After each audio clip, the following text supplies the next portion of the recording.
Hi everyone. So today we're going to take a look at one of the problems that has existed with all Samsung Galaxy S devices since I can remember, and the Note range as well. And this is especially important if you find you're having a lot of problems with your camera, if you're finding the autofocus slow, or if you're getting blurry images as well.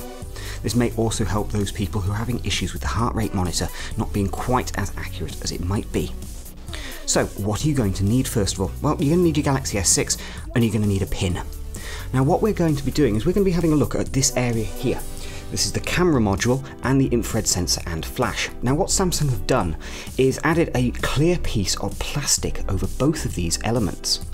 Now on the camera, it doesn't cover the lens completely, but it does get pretty close. Now what I found in the past is when people are reporting problems with the Galaxy S cameras, if it's after, say, a couple of weeks or even a couple of months, that piece of plastic there has effectively got covered in dust has got underneath the plastic and so on, and it starts to cause some problems. You can also get bits of fluff going across the lens effectively, which can cause issues with focus. Likewise, on this flash sensor down here and the heart rate monitor, we have another piece of plastic. Now effectively, if you're putting anything over that flash, or the camera module for that matter, then what you're doing is you're going to diffuse some of that light. Now it might only be a very, very tiny amount, but again, if it's getting crumbed up with lots of fluff and dust, that is where you're going to get some loss of light and potentially a loss in quality as well.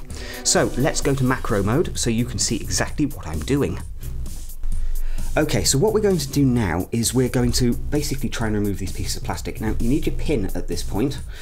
Now, you should be able to see quite clearly, because of the angle I've used, that there is a small amount of plastic here. You should see it just catching the light just there. See? Actually, that's where my pin is just catching something. So what we're going to do, we're going to try and remove that. You need to go really, really carefully here and really, really flat. Be very careful not to scratch the lens. Push it under and you'll see it pop out the other side, and there we go.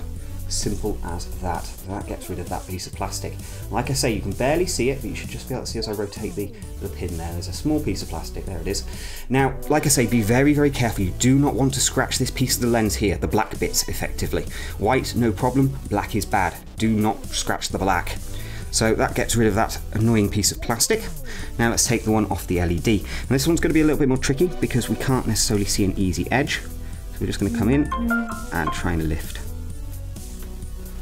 Myself may have to come in quite closely here to try and get rid of it. There we go. It's a little bit like trying to take out a splinter. You're going to have to just very carefully flick. There we go, and there's that gone as well. So those are the protective covers removed. Now bearing in mind these are protective covers, but they're really designed for whilst the device is being buffed at the factory. They shouldn't really be left on the device for any length of time. Like I say, it is going to build up lots of fluff and gunk and all sorts of other stuff. Get rid of them and hopefully your image quality will improve dramatically.